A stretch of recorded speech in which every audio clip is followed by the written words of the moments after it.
Hi everyone and welcome to Danka Praktik. Your washing machine has a filter that should be inspected and cleaned. If it gets clogged by filth and debris, the washing machine will not work properly. We'll show you how to do this on a Gorenje washing machine, but the basic principle applies to almost all similar types of machines. This is very easy to do, so stay tuned. Danka Praktik. Before you start cleaning the filter, prepare a plastic tray or plate and a towel also, since there will be some water spilling out of the filter housing. It's not that much, but it's better to catch the water than to spill it around. Also, and you do not have to do this, but we recommend it as a safety precaution, disconnect the power supply and close the water supply to the washing machine.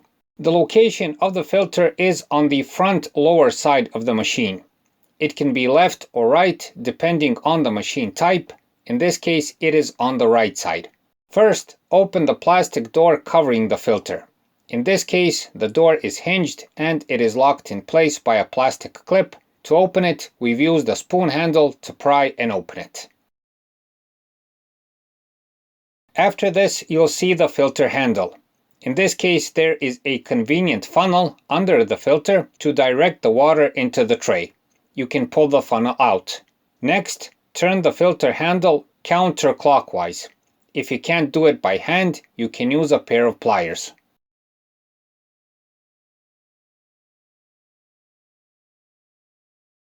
Pull the filter out. In this case, the filter is pretty clean.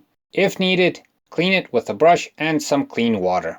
Also, check the filter housing for any kind of debris and dirt. If there is any, you can use a cloth and clean it. Once you're done, return the filter back into place. Insert it and turn the filter clockwise. Make sure it sits in properly so there are no leaks afterwards. Do not over-tighten since the filter is plastic. In this case, you can return the funnel back into place. You can close the filter door and remove the plastic tray for the water. If you have taken the mentioned safety precautions, turn on the water again and reconnect the power supply. And that's it. The job is finished. On average, this takes about 10 to 15 minutes. We would recommend cleaning the filter at least every 2 months, especially if the washing machine is used frequently. So that's it for this time. We hope the video helps. Please like and subscribe. It's a huge help for what we're doing. Thank you for watching and thank you for your time.